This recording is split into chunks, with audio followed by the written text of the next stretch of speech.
আজকের ভিডিওটায় 2025-এ মাধ্যমিক এবং উচ্চ মাধ্যমিকের রেজাল্ট সংক্রান্ত গুরুত্বপূর্ণ কিছু আপডেট নিয়ে আলোচনা করব। প্রথমেই বলে রাখি, বিগত বছরগুলির তুলনায় এবছরে অর্থাৎ 2025-এ মাধ্যমিক এবং উচ্চ মাধ্যমিক উভয় ক্ষেত্রে পাসের শতকরা হার অনেক বেশি। প্রায় প্রতিটি ছাত্রছাত্রী পাস করেছে। শুধু পাস নয়, এবছরে লেটার নম্বর এবং ফার্স্ট ডিভিশনের সংখ্যা গত বছরগুলির তুলনায় অনেক বেশি। আজকের ভিডিওটার মাধ্যমে তোমরা যেসব তথ্যগুলি জানতে পারবে, 2025-এ মাধ্যমিক এবং উচ্চ মাধ্যমিকের পরীক্ষার্থীর সংখ্যা কত ছিল, পাসের হার কত এবং কোন জেলা সর্বোচ্চ স্থানে আছে অর্থাৎ এগিয়ে আছে, এবং উচ্চ মাধ্যমিকের ক্ষেত্রে আর্টস, কমার্স এবং সায়েন্স এই তিনটে স্ট্রিমের মধ্যে কোন স্ট্রিমের ছাত্রছাত্রীরা এবার অনেক এগিয়ে।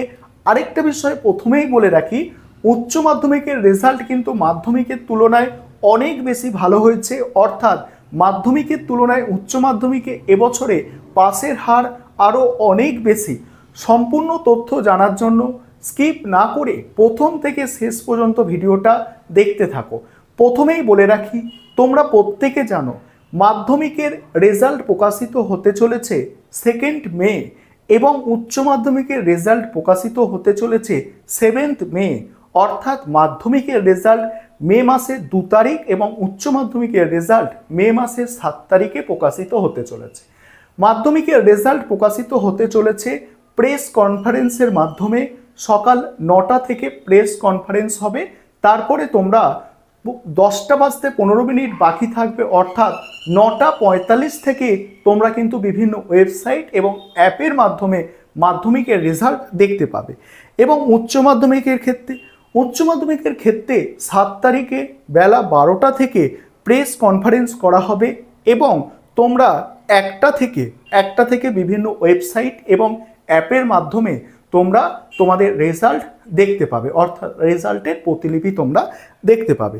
এবারে গুরুত্বপূর্ণ যে আপডেটগুলো শুনে নাও। প্রথমেই বলি, মোট পরীক্ষার্থী মাধ্যমিকের ক্ষেত্রে প্রথমে শোনো।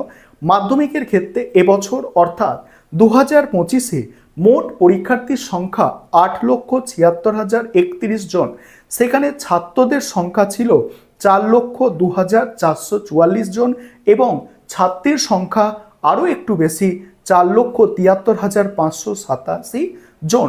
ছাত্রীদের তুলনায় ছাত্রীদের সংখ্যা ছাত্রদের তুলনায় বেশি, এটা তো তোমরা বুঝতে পারছো। রেজাল্ট প্রকাশের তারিখ বলে দিয়েছি এবং রেজাল্ট তোমরা কোন ওয়েবসাইটে সব থেকে আগে দেখতে পাবে, wbresult.nic.in এই ওয়েবসাইটে তোমরা মাধ্যমিকের রেজাল্ট সব থেকে আগে দেখতে পাবে। এবারে পাসের হারটা তোমরা একটু শুনে নাও। মোট পাসের হার 86.34%। ভালো করে শোনো, মাধ্যমিকের ক্ষেত্রে মোট পাসের হার কি বললাম, মোট পাসের হার 86.34%। এটা মাধ্যমিকের ক্ষেত্রে মোট পাসের হার, বিভিন্ন তথ্য থেকে যেটা এখনো পর্যন্ত জানা যাচ্ছে। এবারে ছাত্রদের পাসের হার 84.27%, অর্থাৎ ছাত্রদের পাসের হারের তুলনায় ছাত্রীদের পাসের হার অনেক বেশি, অর্থাৎ 88.47%। তাহলে বুঝতে পারলে। এবং জেলাভিত্তিক যদি বলো, তাহলে পূর্ব মেদিনীপুর জেলায় পাসের হার সর্বোচ্চ, সেখানে 97.45%, অর্থাৎ 97.45% পাসের হার। এবং দ্বিতীয় স্থানে কিন্তু পাসের হারে কলকাতা আছে, সেখানে 93.35%। সর্বোচ্চ নম্বর বা টপার যিনি হয়েছেন, সেই সর্বোচ্চ নম্বর প্রাপ্ত এবারে মাধ্যমিকে 700-র মধ্যে পেয়েছেন 696। মাধ্যমিকের টপার অর্থাৎ যে সর্বোচ্চ নম্বর পেয়ে পাস করেছে সেটা হচ্ছে 696। এখনো পর্যন্ত আমার কাছে আপডেট আসেনি সেটা একজন প্রথম হয়েছে বা দুজন প্রথম হয়েছে বা তিনজন, কতজন প্রথমে আছে সেটা আমি এখনো আপডেট পাইনি। আমার কাছে যে আপডেটটা আছে 696 নম্বর পেয়ে প্রথম হয়েছে। এবার প্রথম স্থান অধিকার করেছে পূর্ব বর্ধমান জেলার একজন ছাত্রী পূর্ব বর্ধমান জেলার। নাম কিন্তু আনুষ্ঠানিকভাবে এখনও প্রকাশ করা হয়নি। পরীক্ষার সময়কাল যেটা ছিল, মাধ্যমিক 2রা ফেব্রুয়ারি থেকে শুরু হয়েছিল, 12ই ফেব্রুয়ারি শেষ হয়েছিল। ঠিক আছে, এবার এই ছিল মাধ্যমিক পরীক্ষার্থীদের জন্য গুরুত্বপূর্ণ আপডেট। এবারে উচ্চ মাধ্যমিকে তোমরা যারা পরীক্ষা দিয়েছো তোমাদের গুরুত্বপূর্ণ আপডেটগুলো তোমরা বুঝে নাও। মোট পরীক্ষার্থী মাধ্যমিকের তুলনায় অনেকটা কম, 5,09,000 জন মোট পরীক্ষার্থী। সেখানে ছাত্রদের সংখ্যা ছিল 2,32,000 জন, 2,32,000 জন ছাত্রদের সংখ্যা, এবং ছাত্রীদের সংখ্যা একটু বেশি, 2,77,000 জন। রেজাল্ট প্রকাশ হবে তোমাদের আগেই বলেছি মে মাসের 7 তারিখে উচ্চ মাধ্যমিকের রেজাল্ট প্রকাশিত হবে, এবং তোমাদের একটি ওয়েবসাইট আমি এখানে উল্লেখ করছি যে www.nic.in, এই ওয়েবসাইটে তোমরা রেজাল্ট দেখতে পাবে। পাসের হার কি আছে, মোট পাসের হার মাধ্যমিকের তুলনায় উচ্চ মাধ্যমিকে অনেক বেশি, 90%, অর্থাৎ 90% ছাত্রছাত্রী এবছরে পাস করেছে, এবং ছাত্রদের পাসের হার কিন্তু এখানে কম, ছাত্রীদের পাসের হারের সংখ্যা বেশি। ছাত্রদের পাসের হার 88.54%, অর্থাৎ 88.54% ছাত্র পাস করেছে, এবং ছাত্রীদের ক্ষেত্রে এটা 91.36%, অর্থাৎ 91.36% ছাত্রীরা পাস করেছে।